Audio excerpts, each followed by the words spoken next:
Welcome to the Tough Decisions Network. This is our special Sunday edition called Survive and Thrive with Dennae. Your host, Dennae Handford, will dive deep into chapter-by-chapter discussions on specifically selected books to help you make better decisions as an entrepreneur.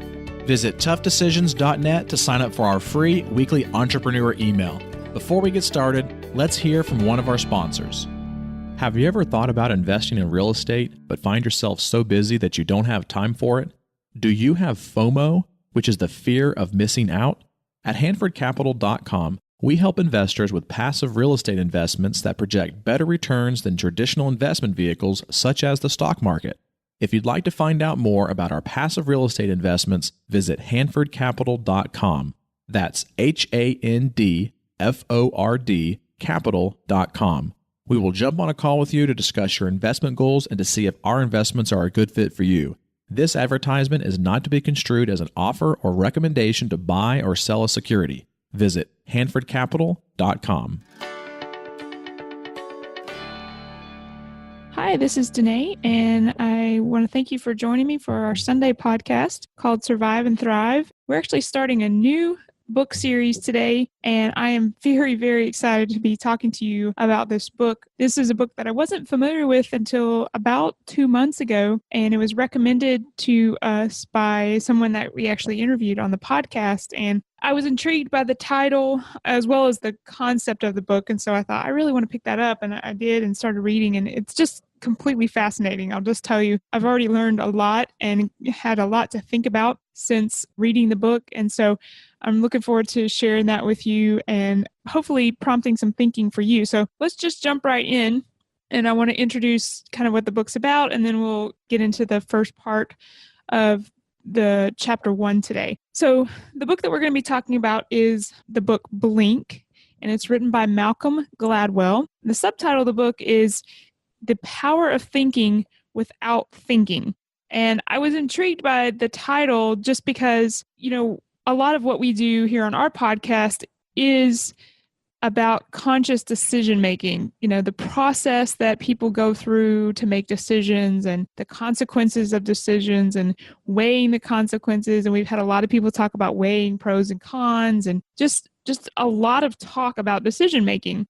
But Gladwell's premise is that really a lot of our decision making can be done without what we call thinking. When I say think, most people call to mind, this dedicated time to mull over, like I was just saying, pros and cons and consequences and outcomes. And just really to the point of sometimes overanalyzing things. And yet the premise of this book is that really we can do a lot of our decision making without thinking. And I know probably what some of your reactions are, because it's probably the same as mine, is whoa. I can't make a decision without thinking.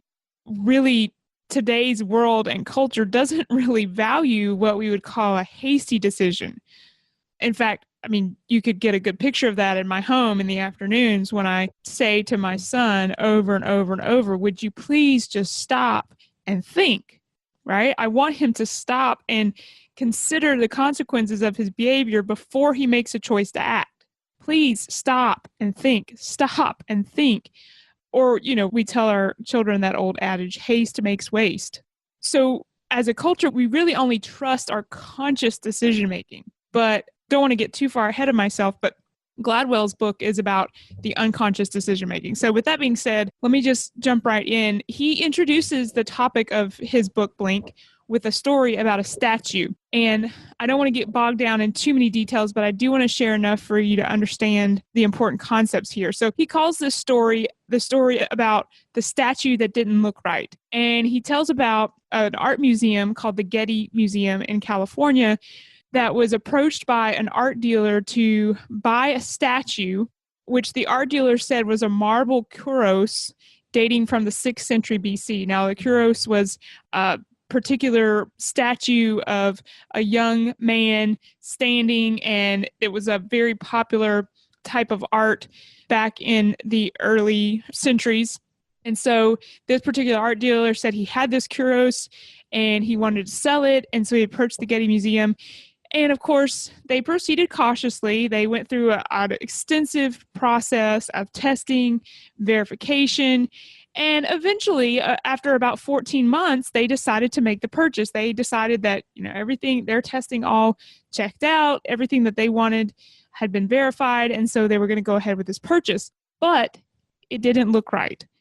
And the first person to point this out was an expert named Federico Zeri, and he went down into the Getty's basement area where they were storing the statue, and he first verbally expressed that something didn't look right about the statue, and he couldn't put his finger on it, but it didn't look right. And then expert, and in the story, he tells expert after expert express their concern. One even going so far as to say, well, does the Getty own this statue? And of course, the curator of the museum said, well, no, not yet, but we will. And the expert said, oh, I'm so sorry. But the problem for the Getty was that they had been through months of testing and months of verification, and everything that all the information that they had gotten from those months of work had verified that this statue was the real thing. So how was it that these experts were able to tell in just a moment what months of scientific testing had not been able to reveal? Well, as Gladwell introduces his book, he says Blink is a book about those first 2 seconds. And so those experts, in just a second or two, had been able to tell that there was a problem with the Kuros. Now, just to sort of wrap that story up, there was a problem with the Kuros. It was not the real thing.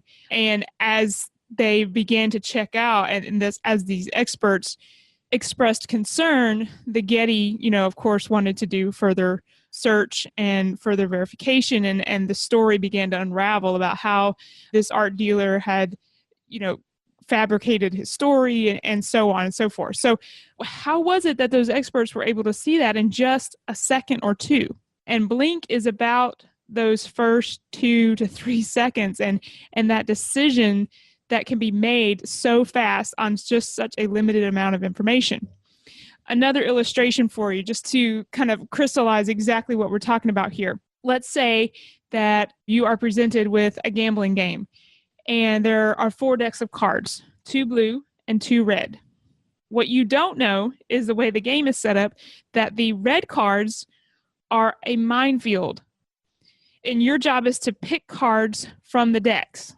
And some of the cards, give you points. Some of the cards take away points. The way the game is set up, the red cards are a minefield in that they are big, huge amounts of points that add to your score, but they're also huge hits to that score. The blue cards, on the other hand, are smaller gains, but they're also much smaller losses. And the only way to win the game is to choose a steady stream of blue cards.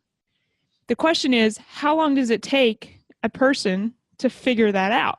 Well, the University of Iowa actually conducted this type of experiment. And what they found was that by about 50 cards, so after the person had chosen around 50 cards, they had some type of hunch as to what was going on. They may not have been able to articulate it. They may not have been able to explain exactly what was happening, but they had a hunch about what was going on. And by card 80, almost everyone could explain the setup of the game and how everything was working, and that they were going to have to choose the blue cards. Almost everybody could explain it by card 80. But the interesting part is what they found is that by card 10, the body was generating stress responses. And the way that they measured that is they had sensors connected to the sweat glands in the palm of the hand. Now, sweat glands just in the hand, just like other sweat glands in the body, respond to stress and temperature. And what they found was that by card 10, when the gambler would go to pick a red card, that the stress response would elevate. And what they also noticed is that about the time that those stress responses started to elevate, their behavior also began to change, even though they didn't know that yet. So the gambler, the person playing the game, was not aware of their own behavioral changes yet, but an observer who was looking for those things from the outside could watch and see that their stress responses had begun and their behavior had begun to change. By card 10, they figured out the game a long time before they could articulate that they had figured out the game. And what we see then is that our brain uses two very different strategies to make sense of a new situation. And that's really the most important concept here from this introductory part, is that our brain is constantly toggling back and forth even between these two strategies. One is a conscious strategy. This is the strategy that enabled the gamblers to explain what was happening by card 80. This is the logical and definitive strategy, but it requires a lot of information and it's slow. The other strategy is the unconscious strategy, and this operates entirely below the surface, but it can still be very effective at arriving at the right conclusion, just as we saw in the experiment with the gamblers, but also in a real-life situation where these experts walked in and just after a couple of seconds at looking at the Kuros, realized that it was a fraud. It's what some psychologists describe as fast and frugal.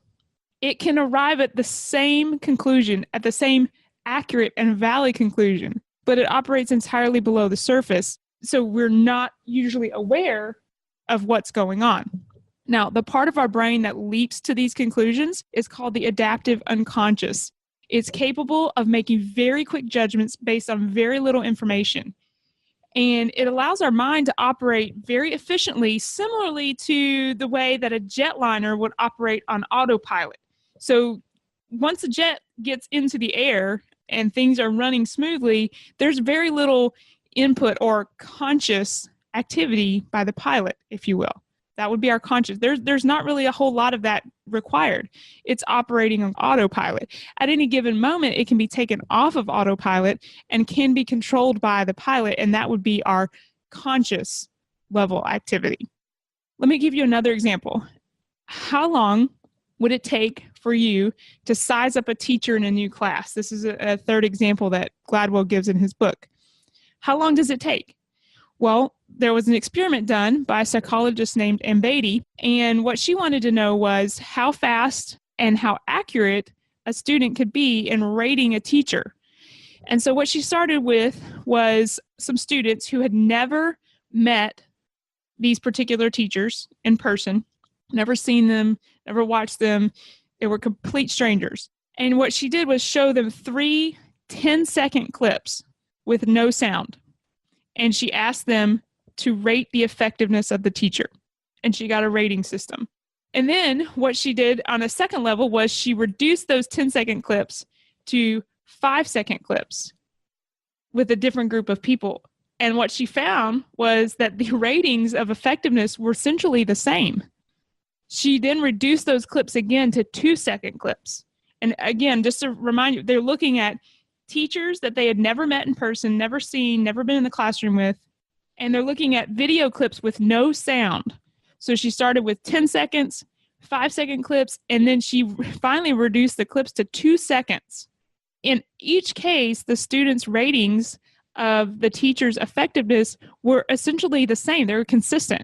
And then she compared those ratings of effectiveness to the ratings on the semester evaluations of the same teachers by students who had been in the class the entire semester. And what she found was that they were all essentially the same.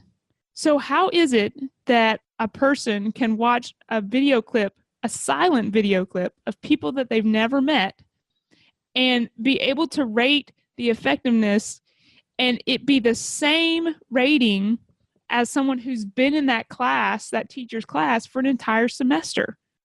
Well, it's solely because the brain is able to arrive and draw conclusions in this unconscious way, and we're not even aware of it. The problem is, as we mentioned a little earlier, that we don't really trust unconscious decision-making. We don't want to base life and death decisions on people's hunches. So let me tell you this. If you're worried or concerned about the fact that this book might be a celebration of snap decisions, don't worry. Gladwell is going to dive deep into the process behind the decisions of the adaptive unconscious. And he's going to even help us to be conscious of some of the unconscious workings so that when we are aware, then we can use them to our advantage. So the central question of the book is, when should we trust our instincts and when should we be wary of them? And thus, he wants to convince us that our snap judgments can be educated and controlled. So that's the central question and the primary goal here of the book. Now, chapter 1 talks about a theory of thin slicing. And I want to explain what the theory of thin slicing is, and then I want to give you a couple of examples to illustrate it, because just stating a definition I don't think is the most effective way to talk about thin slicing. But let's start with that. The theory of thin slicing refers to the ability of our unconscious to find patterns in situations and behavior based on very narrow slices of experience. I'll repeat that just to allow for some thought. The theory of thin slicing refers to the ability of our unconscious to find patterns in situations and behavior based on very narrow slices of experience, thus the thin slicing. Now, to illustrate this, I want to tell you about a study that's been going on for years now by a psychologist named John Gottman at the University of Washington. And at the university there, he has a small room which he calls his, quote, love lab. And he invites married couples in to discuss a topic. And he tells them that he wants them to discuss a topic that is a source of contention in their marriage. And what he does is analyze their behavior and their communication during that discussion. And what he says is that he can fairly accurately predict whether that couple will still be married 15 years into the future. And what he does is he's trained observers, students, and other professionals who watch the discussion between the married couple, and they assign a code to each second of interaction. So they have this married couple, they're up on this small platform, they're seated, and they're supposed to be discussing a topic of contention, a topic that is a source of contention in their marriage. And people are observing, and certain people are observing the man, certain people are observing the female. And the important part here for consistency, obviously, is that they've all been trained in this observation in the same way. And they assign a code to each second of interaction. So, for example, the number 1 would indicate disgust. The number 2 would indicate the contempt. 7 would be anger. 10, defensiveness. 11, whining. 14, neutral. And so they're coding every second of interaction between the couple. Code for the man, codes for the women. The couple is also connected to electrodes and sensors on their fingers and ears, which measure things like the amount that they're sweating, their heart rate, the temperature of their skin. And all of the coding, as well as all the information from the electrodes and sensors, is fed into a complex equation, which then leads to a prediction regarding the longevity of the marriage. And what Gottman has found is that his equation and his information, when he analyzes an hour of interaction, he can predict whether the couple will be married 15 years later with a 95% accuracy. So that's an hour. 15 minutes, he can predict with 90% accuracy. And when the clip is still reduced to 3 minutes, it's still very, very close to that 90% accuracy. So how can he do this? The reason he can make these predictions based on such a small amount of information, that's where the thin slicing comes in, is that he's identifying patterns or, quote, signatures, if you will.